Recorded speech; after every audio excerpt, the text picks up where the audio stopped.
You are going to die, but before that happens, you will live this exact moment again, this conversation, this breath, this exact thought you're having right now, not once, not twice, infinitely.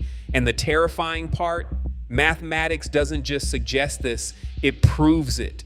In 1882, Friedrich Nietzsche wrote a thought experiment that he called the heaviest thought a human being can bear. He called it eternal recurrence. Imagine a demon appears to you in your darkest, loneliest night, and it says this life as you have lived it, you will have to live once more and innumerable times more. Every pain and every joy, every thought and every sigh, everything unspeakably small and great in your life will return to you in the same succession and sequence. Now, here is Nietzsche's question. Would that destroy you, or would you want nothing more than to live it exactly as you have? Most people dismiss this as philosophy, as metaphor, but in 1890, 8 years after Nietzsche wrote those words, a French mathematician proved that this might not be a metaphor at all. His name was Henri Poincaré, and what he proved is now called the Poincaré Recurrence theorem. Here's what it says. Given a finite bounded system of particles, every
So if the universe is expanding and entropy is always increasing, how can anything ever recur?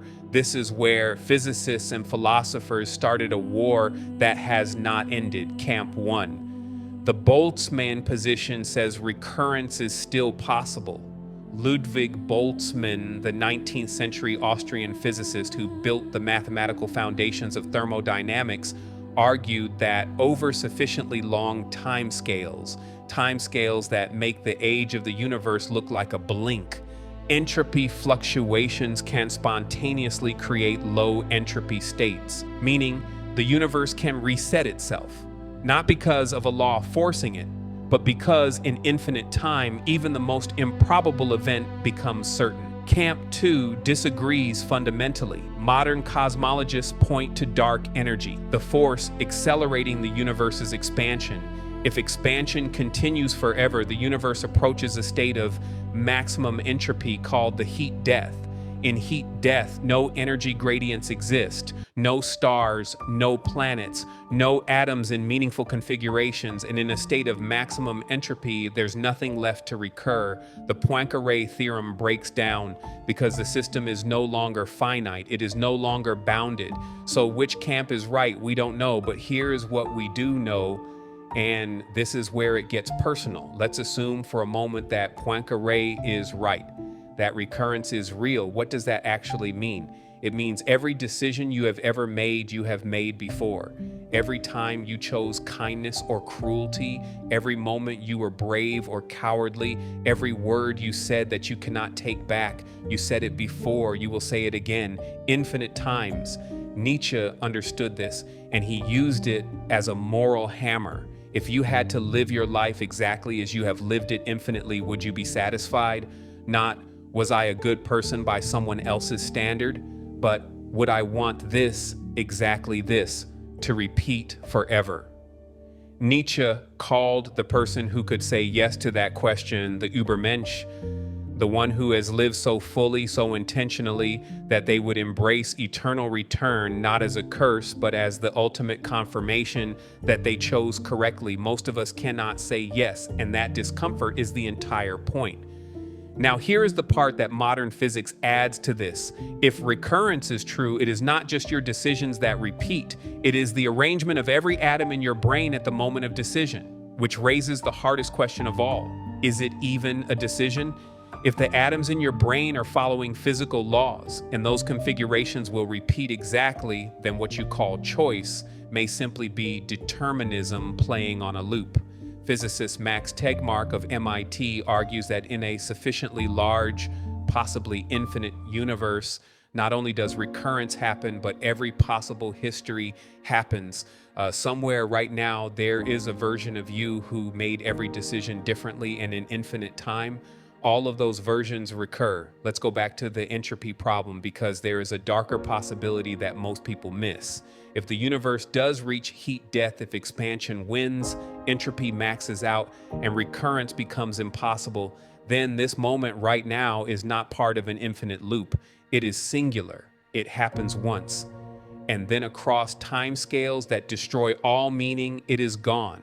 No recurrence, no return, no second chance. And in a strange way, that possibility is even more demanding than eternal recurrence. Because if this moment is unique, if it will never, in any configuration, in any universe, at any point in infinite time, occur again, then it matters more, not less. Nietzsche saw this, physicists see it, and most of us spend our lives looking away from it. The Poincaré Recurrence theorem gives you infinite chances to get it right. Heat death gives you exactly one. The mathematics hasn't decided which universe we live in, but your life is happening right now. In either case, the answer to how you should live it is the same. Nietzsche called eternal recurrence the heaviest thought a human can bear, not because it's depressing, but because if it's true, every single moment carries the weight of infinity, including this one. So here's the question I want you to sit with. If this exact moment repeated forever,